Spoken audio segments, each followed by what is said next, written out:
Bab 451, daging panggang ini tidak buruk. Wang Xiaolong hendak pergi ketika awan yang menyebar mulai berkumpul lagi. Kali ini lebih ganas, kilat menerangi langit saat melesat seperti ular sanca yang marah dengan rahang terbuka lebar. Dibandingkan dengan badai petir sebelumnya, ini adalah level tersendiri. Melihat ini, Wang Xiaolong malah senang. Seolah-olah itu telah mengumpulkan kekuatan yang cukup. Lusinan sambaran petir yang hiruk-pikuk menghanguskan udara, terbang ke arahnya. Wang Xiaolong berlari ke udara dengan kedua tinjunya keluar. Ledakan. Tabrakan mereka menyebabkan ledakan menggelegar di langit.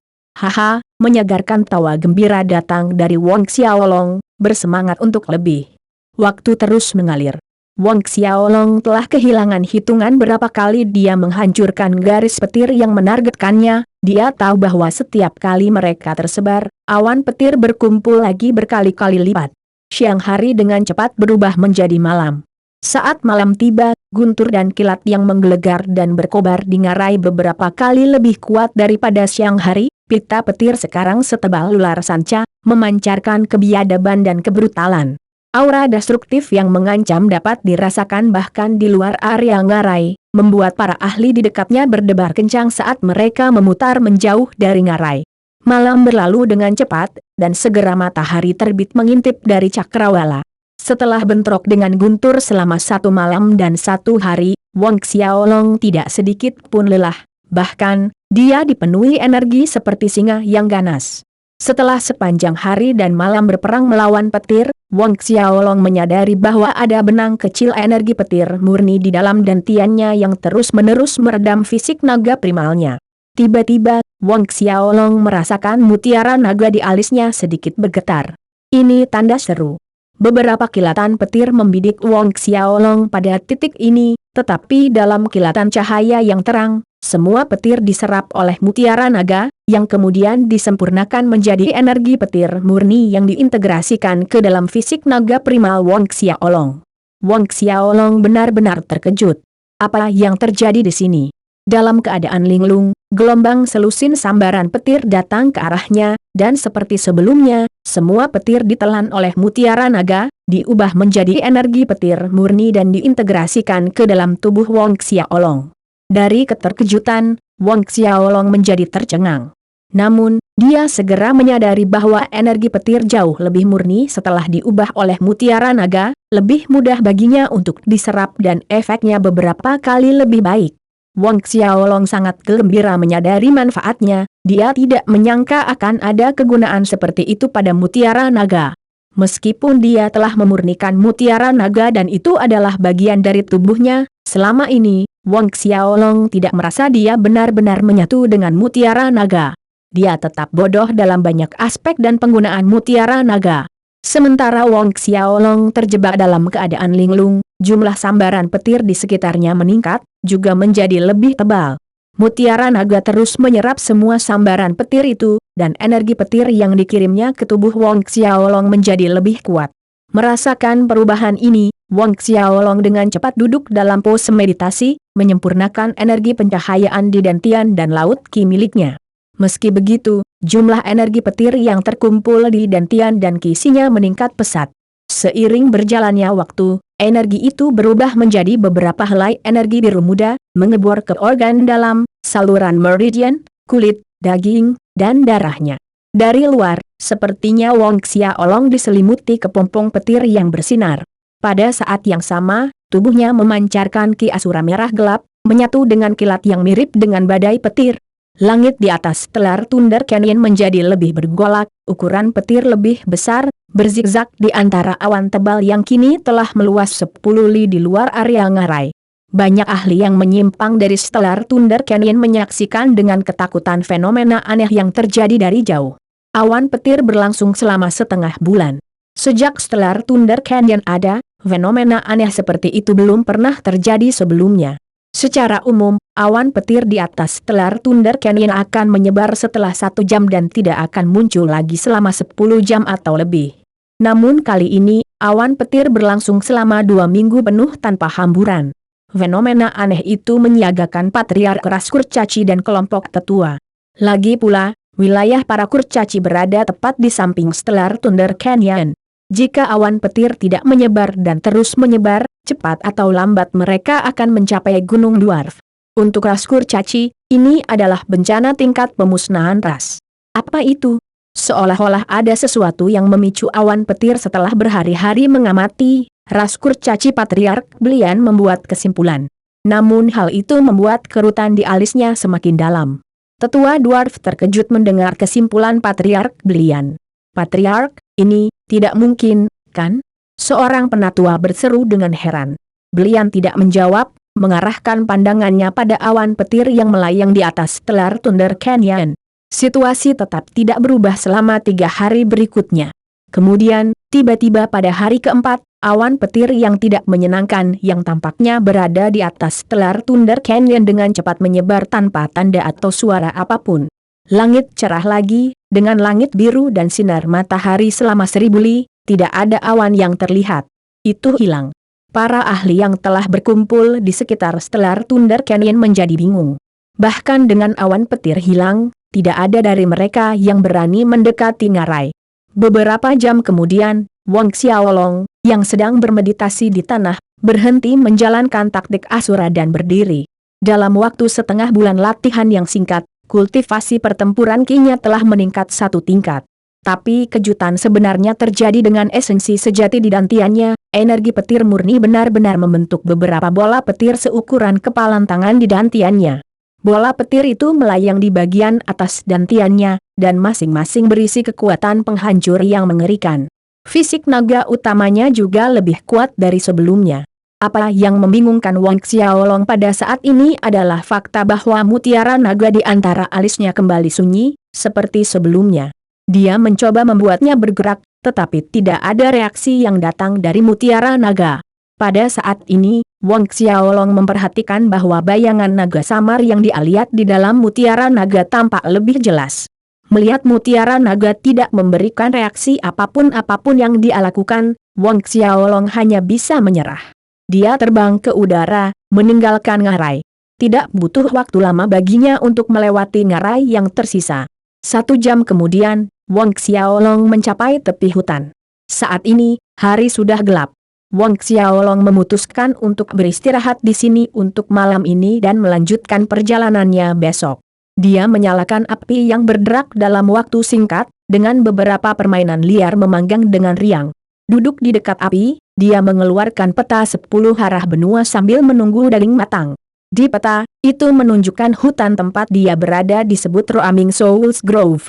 Menyeberangi Roaming Souls Grove ini, dia akan tiba di salah satu kota yang lebih terkenal di wilayah Beastman, 100 Tiger City.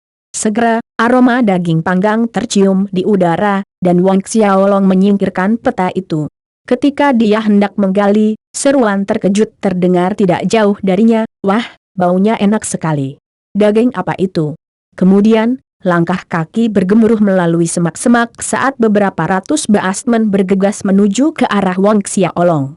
Kawanan besar yang terdiri dari beberapa ratus Beastman ini adalah kelompok yang sama yang menyaksikan Wang Xiaolong bertarung melawan kilat di Stellar Thunder Canyon dari jauh, tetapi merasa itu adalah hal yang mustahil bagi siapapun. Meskipun Wang Xiaolong menghabiskan hampir setengah bulan di ngarai, kedua pihak ini bertemu satu sama lain karena kelompok Beastman mengambil jalan memutar yang lebih panjang. Dalam hitungan detik, ratusan Beastman muncul di depan Wang Xiaolong. Ketika para Beastman melihat baik-baik wajah Wang Xiaolong, mereka semua sedikit terkejut melihat bahwa itu sebenarnya adalah manusia. Jarang mereka menemukan manusia di wilayah Beastman. Meskipun manusia binatang tidak memiliki kebencian terhadap manusia seperti yang dilakukan LF, di mata mereka manusia identik dengan lemah dan pengecut. Itulah mengapa suku Beastman pada umumnya selalu memandang rendah manusia. Hehe, aku tidak menyangka akan bertemu dengan manusia kecil yang lemah di sini. Beastman enten terkekeh. Para Beastman di sekitarnya bergabung dengannya dalam tawa. Anten mendekati Wang Xiaolong sambil berkata, "Manusia, daging yang kamu panggang sepertinya cukup enak, untungnya kita lapar sekarang. Yang Anda miliki di sini tidak cukup, siapkan satu untuk kita masing-masing." Tanda petik ganda tutup. Jumlah mereka sekitar 350 manusia binatang, yang berarti bahwa Wong Xiaolong diperkirakan akan memanggang lebih dari 350 permainan. Bab 452, dan jika saya tidak mendengar perintah, Wong Xiaolong menatap Basman Enten dengan penuh minat, dan jika saya tidak melakukannya, kamu tidak mau. Enten tertawa, cobalah jika menurutmu kepalamu lebih keras dari pohon ini. Lengan Enten teracung, meninju pohon terdekat dengan mereka yang memiliki batang lebih tebal dari paha orang dewasa. Dalam sepersekian detik, batang pohon itu meledak dan pecah di tengah saat serpihan kayu berterbangan kemana-mana. Enten menarik lengannya ke belakang dengan sikap yang sangat arogan. Bagaimana dengan itu, apakah kepalamu lebih keras dari pohon ini? Tertawa terbahak-bahak. Tawa yang tinggi terdengar dari segala penjuru. Enten berhenti tertawa, matanya melotot mengancam ke arah Wong Xiaolong. Manusia lemah, segera keluar dari pantatmu jika kamu pintar dan dapatkan satu panggang untuk kita semua, jika tidak, hehe, tinjuku akan menyapa tengkorak lemahmu, menghancurkannya menjadi berkeping-keping. Wong Xiaolong tersenyum menggelengkan kepalanya. Bahkan petir Stellar Thunder Canyon terasa seperti pijatan yang merilekskan di tubuhnya, tetapi manusia buas ini ingin menghancurkan tengkoraknya hingga berkeping-keping. Sekarang, jika pukulan dunia Saint Orde ke-6 dengan kekuatan penuh mendarat di tubuh Wong Xiaolong, dia tidak akan merasakan apapun selain goresan geli. Enten menyaksikan Wong Xiaolong terus duduk di sana tanpa niat untuk bangun, apalagi menggelengkan kepalanya dengan senyum mengejek. Kemarahan dengan cepat muncul di hatinya, manusia lemah benar-benar berani mengabaikannya. Dengan sangat marah, Enten mengangkat tangan, ingin menghancurkan kepala manusia kecil ini, tetapi sebelum dia bisa melakukannya, dia melihat manusia kecil itu mengangkat satu jari dan mengetuk ringan di udara. Hamparan panjang pohon-pohon besar di depan mereka tumbang satu per satu seolah tak berujung, semakin jauh dari yang bisa dilihat mata mereka. Mulut Enten ternganga, tinjunya membeku di udara sementara bagian tubuhnya yang lain menegang di tempat, menatap bengong ke barisan pohon tumbang yang tak berujung. Tawa beberapa ratus rekannya berhenti tiba-tiba, tersangkut di tenggorokan mereka. Satu-satunya suara di sekitar datang dari derak dan desis api saat minyak menetes dari daging panggang yang harum. Wong Xiaolong membuka mulutnya, merobek sepotong daging, rasanya enak. Suaranya seperti tali yang menarik kembali semua perhatian manusia binatang. Menatap Wong Xiaolong, mata mereka sekarang menunjukkan gentar, hormat, dan sedikit pemujaan. Dibandingkan dengan ras lain, manusia binatang sangat menghormati kekuatan dan memuja yang kuat. Wong Xiaolong menggigit lagi, dia tidak yakin mengapa latihan di Stellar Thunder Canyon membuatnya mendambakan daging panggang seolah-olah dia tidak memakannya selama bertahun-tahun. Apakah kepalamu lebih keras dari pohon-pohon ini? Wong Xiaolong bertanya. Wajah Enten menjadi pucat, berlutut tanpa pikir panjang, dahinya mencium lantai hutan saat dia bersujud berulang kali di depan Wong Xiaolong. Yang mulia, Enten kasar dan baru saja menyinggung Anda, tolong kasihanilah Enten ini satu kali. Kawan-kawan Enten juga berlutut, menunjukkan rasa hormat yang pantas. Wong Xiaolong melirik sekilas ke arah Basman di sekitarnya, berdiri. Jika dia benar-benar marah sebelumnya, tak satu pun dari Basman ini yang memiliki kesempatan untuk berdiri lagi. Enten berseri-seri dengan gembira, dengan hormat mematuhi kata-kata Wong Xiaolong, seperti halnya para Basman lainnya, mundur untuk berdiri di samping. Siapa kepalanya? Wong Xiaolong bertanya. Atas pertanyaan Wong Xiaolong, Basman Amir berjalan keluar dari kawanan besar orang, berhenti tidak jauh dari Wong Xiaolong dan memperkenalkan dirinya, "Tuan, nama saya Amir, kapten kecil suku. Duduk." Wong Xiaolong menunjuk ke tempat terdekat.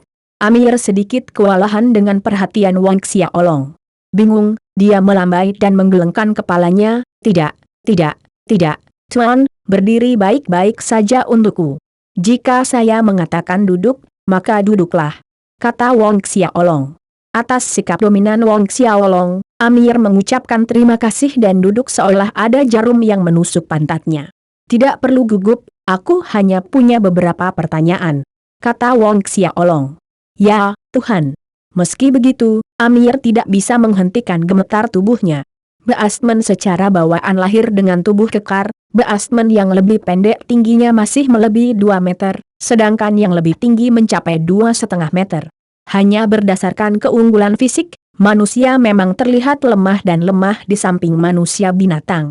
Selain itu, kekuatan ras manusia secara keseluruhan di benua 10 arah dapat diabaikan, sehingga orang hampir tidak bisa menyalahkan para Beastmen karena memandang rendah ras manusia. Namun, Wang Xiaolong tahu, kawanan manusia binatang ini termasuk anak tangga paling bawah dalam hierarki manusia binatang. Beastmen terdiri dari banyak suku, dan yang lebih kuat di antara mereka adalah suku singa, suku harimau, suku serigala, suku ular, suku rubah, suku behemoth, lalu suku sapi, suku kuda kekerasan, suku kambing, dan suku-suku 100 burung. Ini adalah 10 suku binatang paling kuat. Kelompok manusia binatang di depannya ini bukan dari salah satu dari 10 suku manusia binatang itu.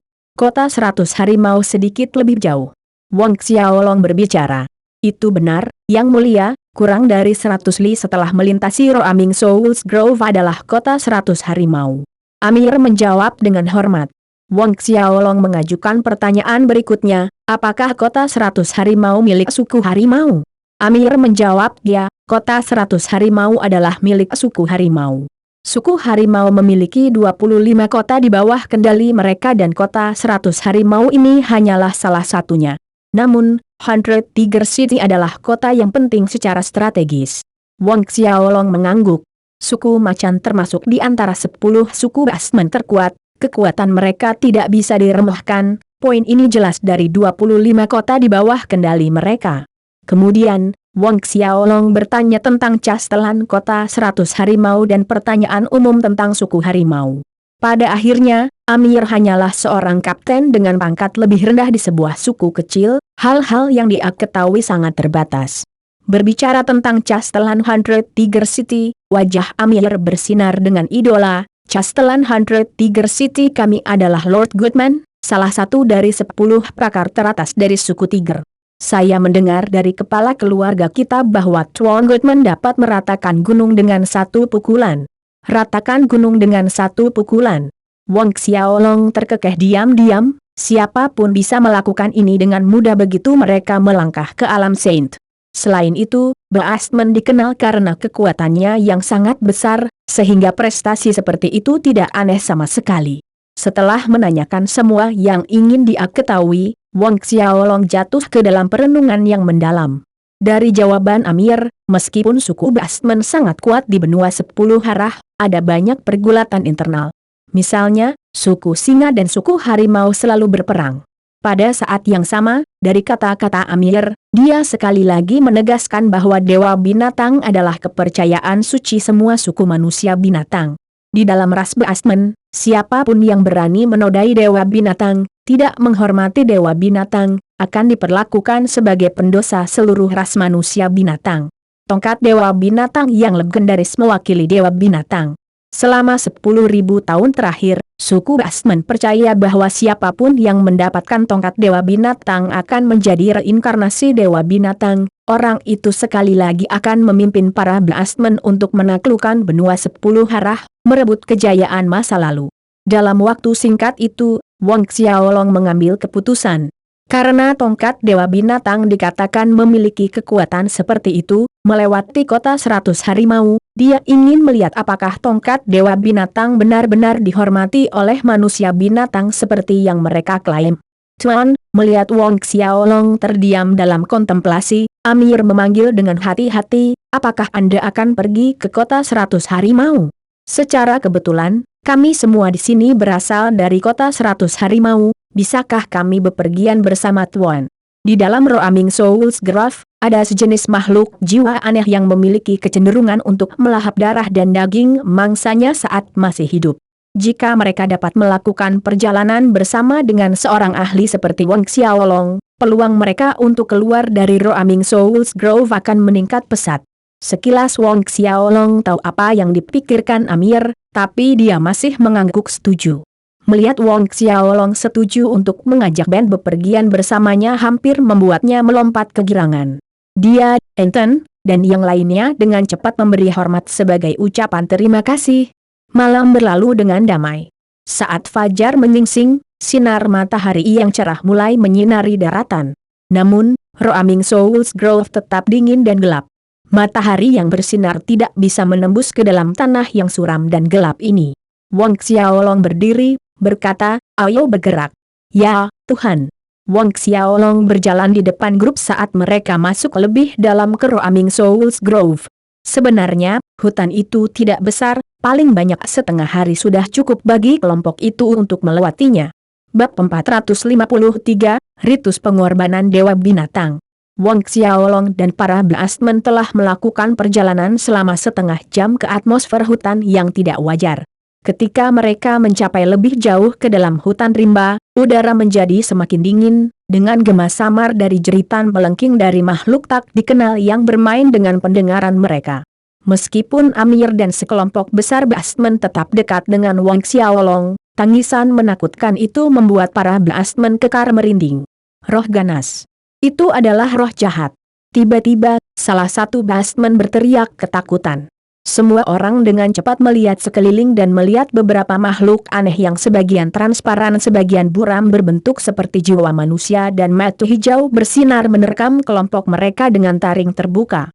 Tepat ketika Amir dan para Beastmen hendak menyerang dengan panik, Wang Xiaolong selangkah di depan mereka, dengan lambaian sederhana dari pergelangan tangannya, api yang terang berkedip-kedip, dan dalam sekejap, roh-roh mengerikan itu dibakar menjadi gumpalan kabut. Para Beastmen tercengang menyaksikan adegan ini. Roh pengembara itu sulit dibunuh, tidak memiliki tubuh nyata yang terbuat dari daging dan darah, roh tidak takut pada pedang atau pisau apapun. Patriark suku mereka pernah dikepung oleh dua roh pengembara dan beberapa jam pertempuran yang menghancurkan terjadi sebelum patriark mereka dapat membunuh roh pengembara itu dan meninggalkan hutan. Sedangkan ahli manusia muda ini hanya menyerang telapak tangan ringan dan beberapa roh pengembara dikalahkan. "Ayo lanjutkan." Wang Xiaolong berkata dan terus bergerak. Amir dan yang lainnya bergegas mengejar Wang Xiaolong. Beberapa saat kemudian, mereka bertemu dengan kelompok roh pengembara lainnya, dan kali ini tindakan Wang Xiaolong bahkan lebih dibesar-besarkan, atau kurang tindakan. Dia bahkan tidak mengangkat tangannya, hanya dengan sekali pandang, roh-roh pengembara yang menerjang itu terbakar di udara, meninggalkan gumpalan kecil kabut. Setengah hari kemudian, ketika mereka berhasil keluar dari Roaming Souls Grove, Care Amir dan para Beastmen lainnya memandang Wang Xiaolong berubah dengan care yang menghancurkan bumi. Jika sebelumnya kagum, sekarang menjadi penghormatan yang membara, menunjukkan rasa hormat yang sebesar-besarnya terhadap Wang Xiaolong. 1 jam kemudian, rombongan mencapai Hundred Tiger City. Sekilas, Hundred Tiger City dapat digambarkan dengan satu kata, besar, bahkan menyaingi beberapa kota kekaisaran di benua angin salju. Orang-orang, atau tepatnya Beastmen, terlihat datang dan pergi ke segala arah, tanda kemakmuran kota. Tapi kelompok besar Wang Xiaolong menarik tatapan aneh dari sekeliling. Tidak setiap hari para Beastmen melihat manusia lemah berjalan di depan sekelompok beberapa ratus Beastmen yang menunjukkan rasa hormat. Para Beastmen di sekitarnya tidak dapat mengalihkan pandangan mereka dari pemandangan aneh ini.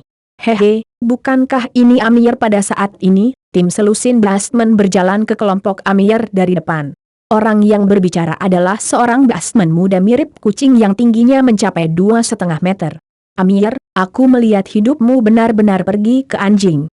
Manusia binatang muda itu mencibir, "Sebagai manusia binatang yang kuat, bagaimana Anda bisa mengikuti di belakang manusia yang lemah? Belum lagi ekspresi menjilat yang menjijikan di wajah Anda, lebih buruk daripada budak anjing terburuk."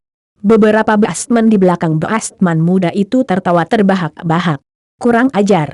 Amir melangkah keluar dengan marah, dan meninju Beastman muda itu. "Collins, beraninya kamu tidak menghormati Tuhan." Collins tidak menyangka Amir akan menyerangnya secara tiba-tiba. Meski kaget, dia masih berhasil mengangkat tangan untuk bertahan, tapi dia gagal mengerahkan kekuatan yang cukup untuk memblokir serangan itu. Terhuyung ke belakang, Collins merasakan sakit yang berdenyut di lengannya. "Beraninya kamu!" Collins berteriak, "Amir, apakah kamu sudah gila?"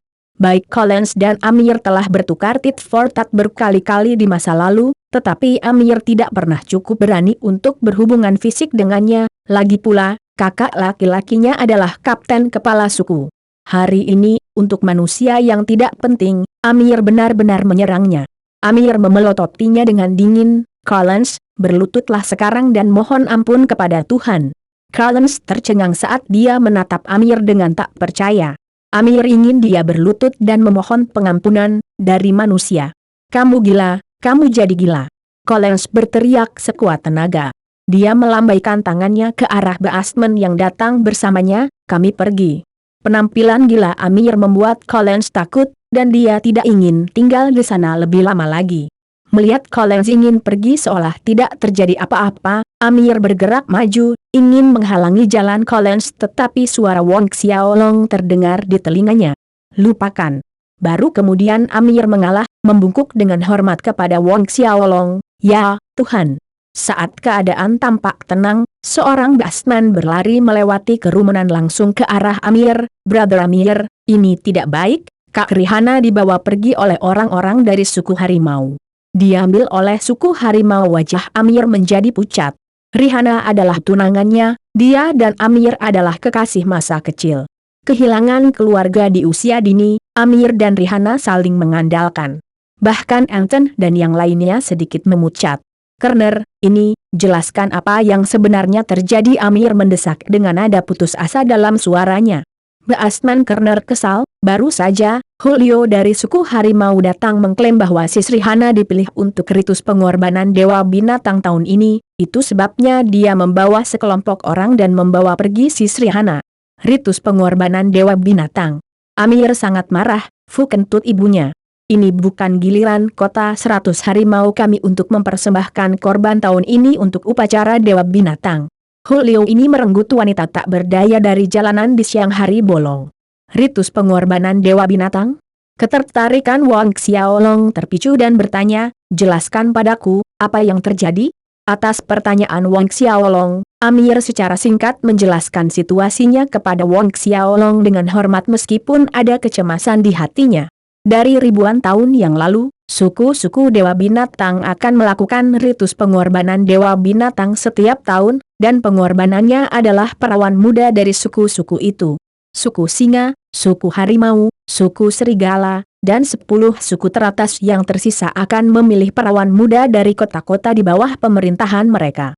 Gadis-gadis muda itu dikirim ke kuil Dewa Binatang untuk dipersembahkan sebagai korban selama upacara. Dan pengorbanan perawan muda untuk tahun ini telah diputuskan setengah bulan yang lalu, nama Rihanna tidak ada dalam daftar.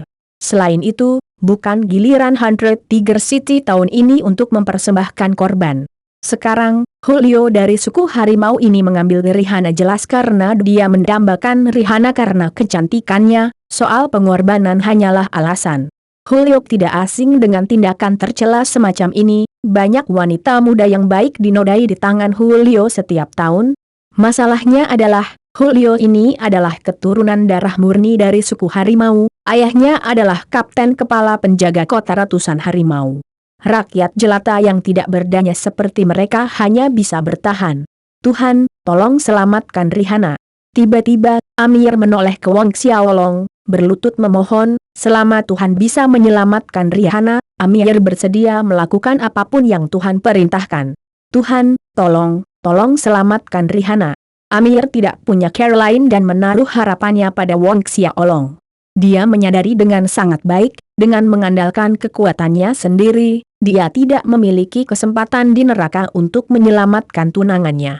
Menyaksikan Amir, Anton, dan para batsman dari tim yang sama semuanya berlutut, permohonan mereka terbukti meskipun tidak ada kata yang diucapkan. Kalian semua bangun dan bicara. Wang Xiaolong sudah memutuskan di dalam hatinya. Memimpin. Tentu saja, Amir bukanlah alasan utama dia memutuskan untuk ikut campur dalam masalah ini. Mendapatkan janji bantuan Wang Xiaolong, Amir bersujud berkali-kali dengan rasa terima kasih sebelum melompat berdiri dan memimpin Wang Xiaolong ke kediaman Julio. Di kompleks perumahan besar di sisi utara 100 Tiger City, mengenakan jaket katun, Julio yang jantan menatap Rihanna yang diikat dengan nafsu yang tidak terselubung. Tali kasar ketat yang mengikat Rihanna juga menonjolkan lekuk tubuhnya, puncak bangga di dadanya tampak seolah-olah akan keluar dari jahitannya, memicu reaksi dari kejantanan Julio. Julio perlahan mendekati Rihanna sampai dia hanya beberapa inci dari wajahnya. Tangannya terulur, mencubit wajahnya di tempatnya saat senyum jahat merayap di wajahnya. Wajahmu tidak buruk. Menghirup aromanya, ahaha, aroma perawan benar-benar mempesona. Wajah halus Rihanna memerah karena marah. Julio, beraninya kamu memanfaatkan ritus pengorbanan Dewa Binatang untuk merebut wanita dari jalanan. Akan ada hari di mana Great Lord B. Asgard akan menghukummu. Julio menertawakan kata-kata Rihanna, di kota 100 harimau ini, aku, Julio, adalah Lord B. Asgard. Karena kamu sangat menyukai hukuman, maka aku akan berhati-hati menghukummu di tempat tidur sekarang. Dengan itu, dia menggendong Rihanna dan menuju ke ranjang besar di dalam kamar dalam. Bab 454, Manusia Rendahan. Lepaskan aku. Lepaskan saya. Rihanna melawan seperti kucing liar yang marah, berjuang untuk membebaskan diri dengan sekuat tenaga. Serangan ganas Rihanna membangkitkan agresivitas yang tersembunyi jauh di dalam garis keturunan Julio. Tawa nakalnya terdengar lebih keras saat dia memukul pantat Rihanna yang ceria. Tidak buruk, sangat nakal dan tegas, aku menyukainya. Jangan khawatir, sebentar lagi saya akan membuat Anda merasa seolah-olah Anda telah pergi ke surga. Pada saat itu, Anda akan meminta saya untuk lebih menghukum Anda. Tawa mesum terdengar lagi di udara. Melangkah ke ruang dalam, Julio melemparkan Rihanna ke tempat tidur besar, tetapi dia baru saja melepas celananya ketika keributan keras datang dari luar, diikuti oleh rangkaian jeritan yang mengental darah. Tindakan Julio membeku, apa yang terjadi? Apa benar ada seseorang yang berani membuat keributan di kediamanku? Api berkobar di hati Julio karena waktu senangnya terganggu. Menarik celananya lagi, dia keluar dari ruangan untuk melihat apa yang terjadi di luar. Ratapan tiba-tiba terdengar dan siluet hitam terbang ke arahnya. Khawatir dengan penyergapan, lengan Julio menghantam orang itu, membuatnya terbang ke arah lain. Ketika siluet hitam itu jatuh ke lantai, Julio menyadari bahwa itu sebenarnya adalah penjaga pribadi kamarnya. Beberapa detik kemudian, dua orang masuk dari luar.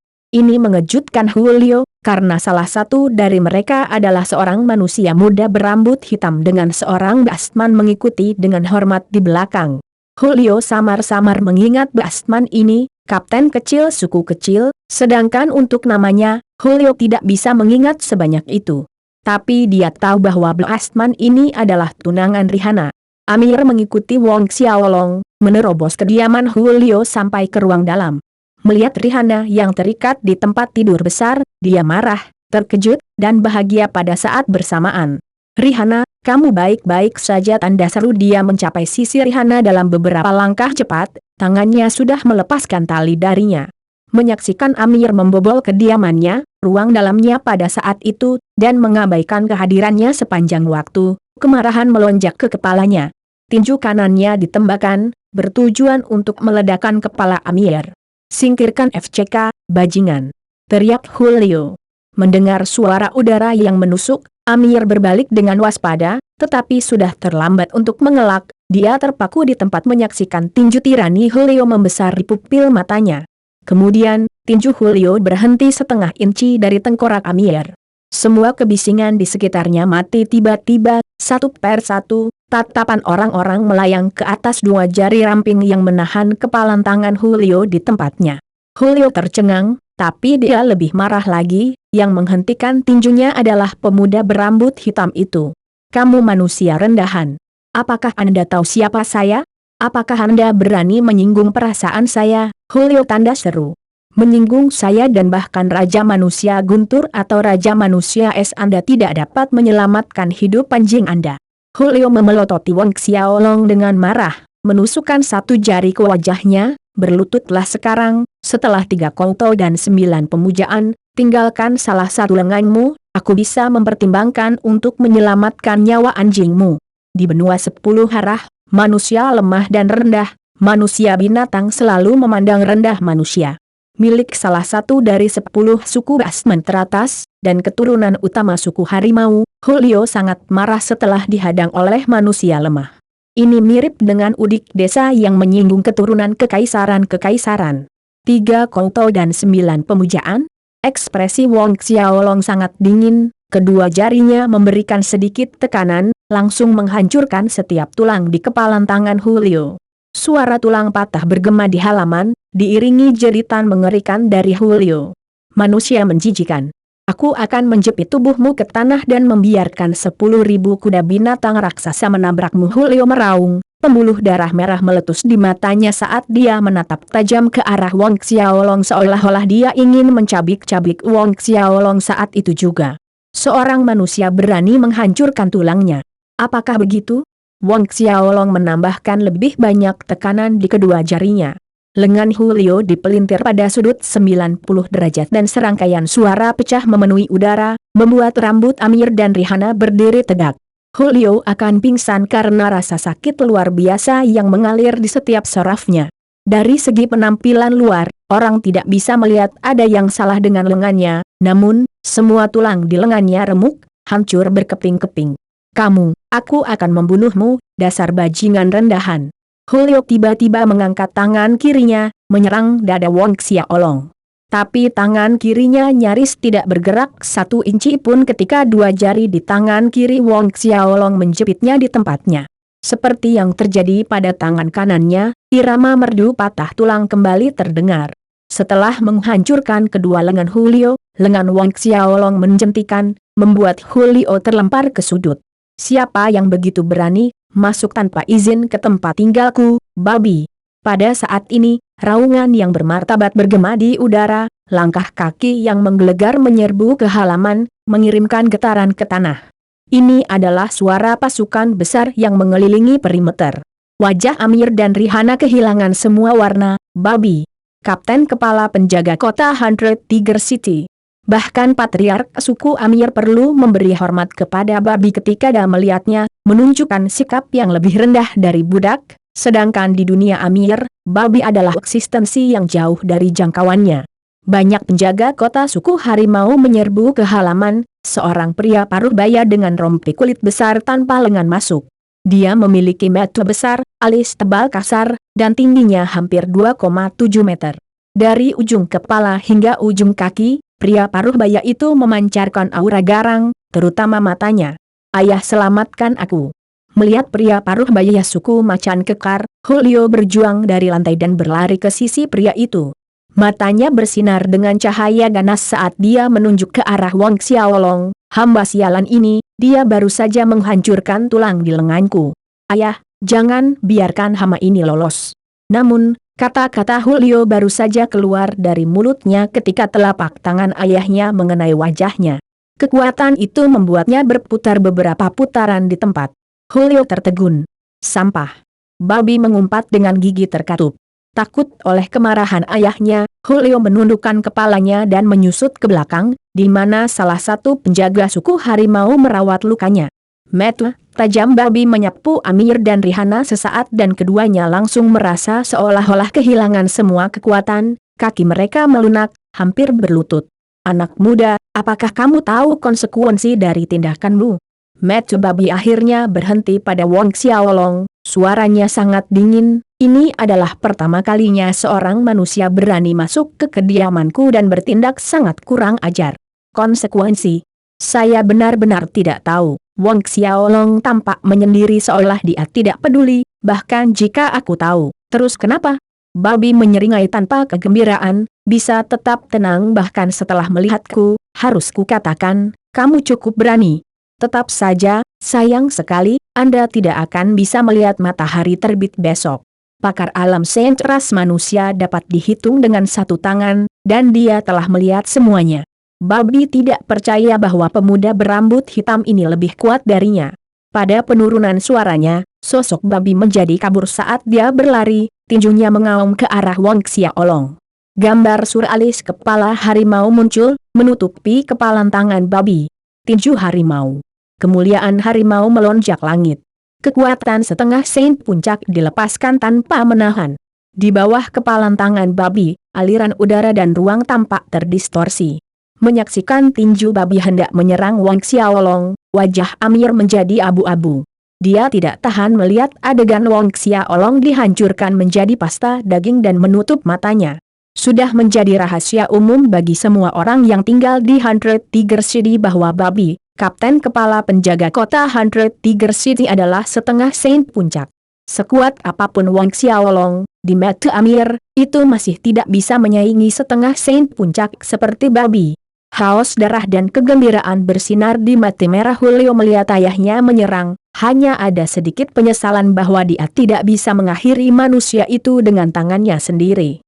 Ketika semua orang menunggu kematian Wang Xiaolong di bawah tinju babi, Wang Xiaolong mengangkat telapak tangannya.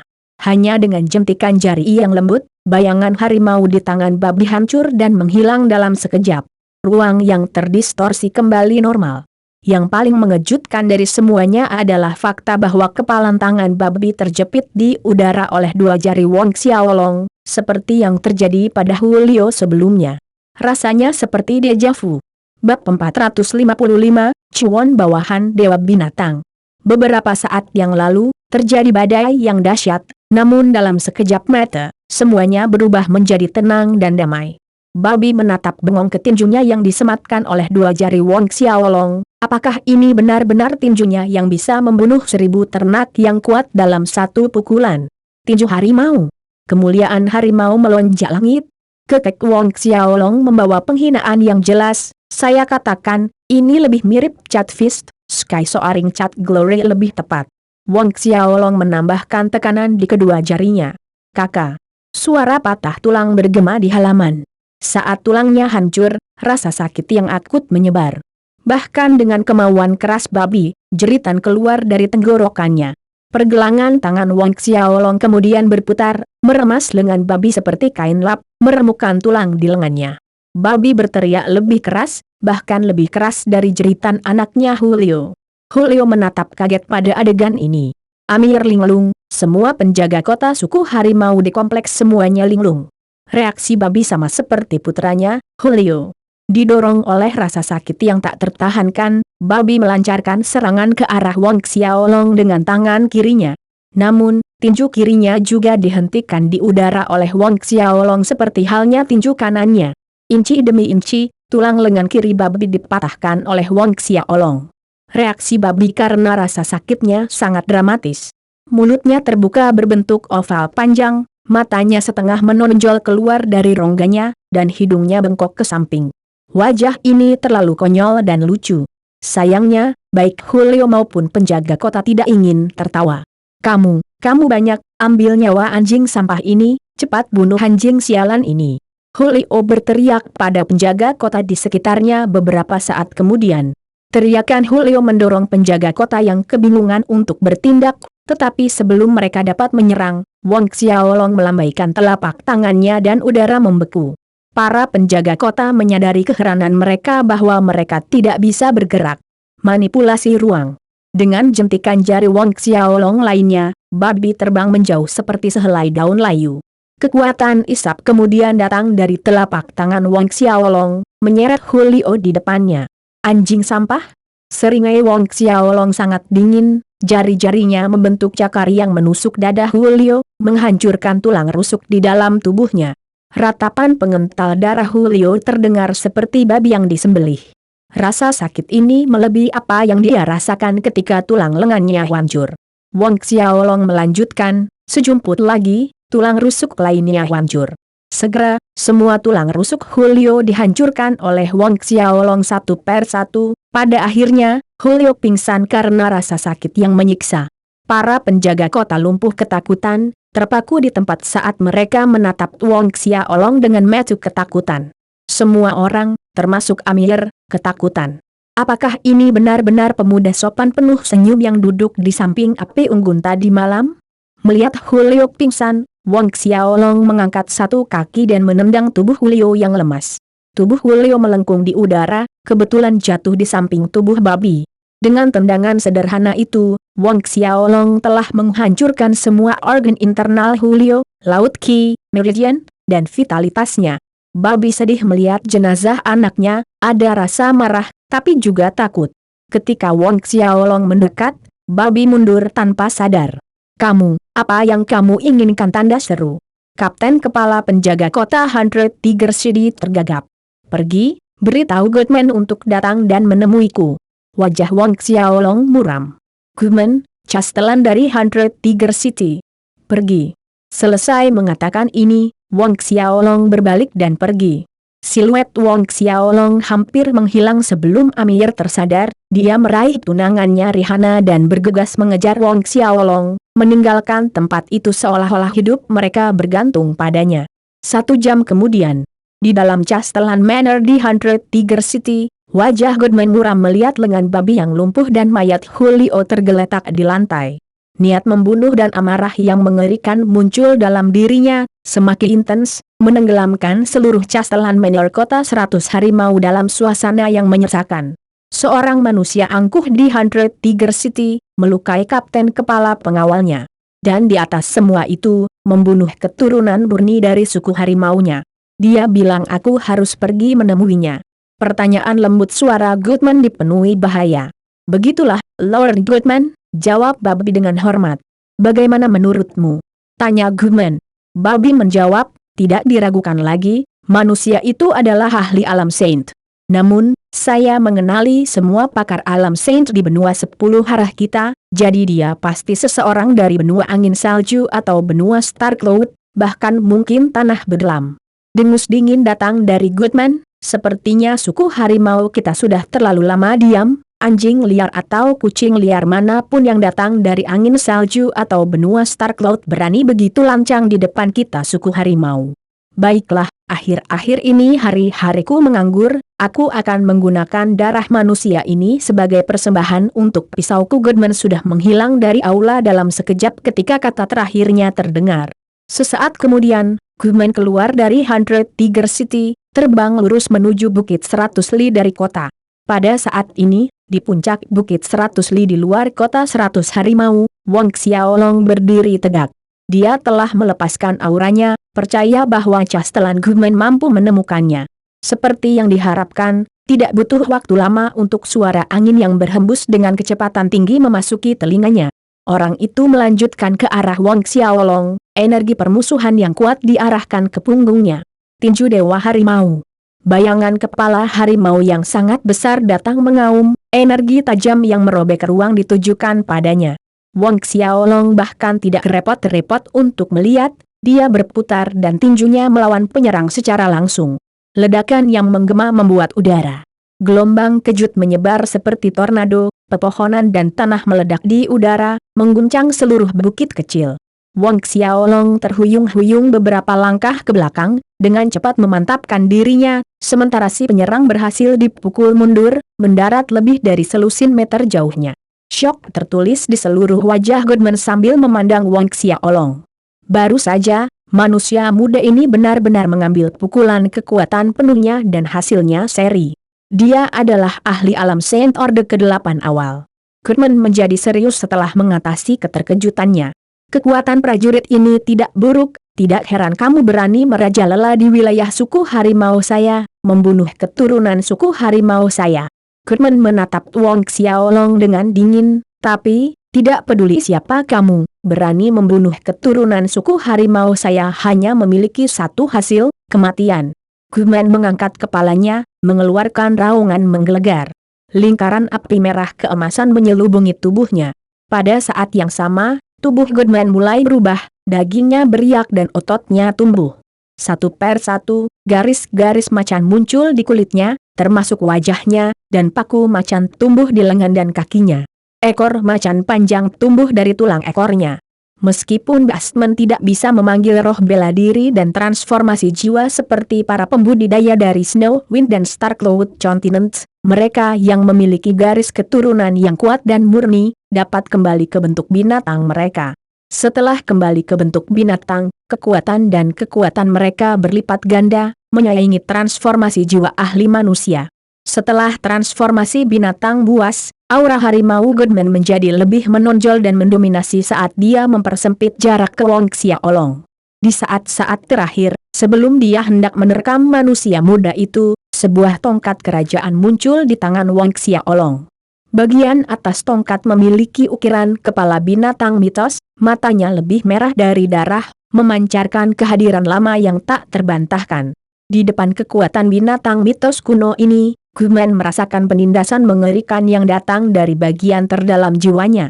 Wajah Goodman berkerut karena ketakutan dan ketidakpercayaan, matanya tertuju pada tongkat kerajaan di tangan Wang Xiaolong, gemetar dari ujung kepala sampai ujung kaki. Ini adalah tongkat Dewa Binatang.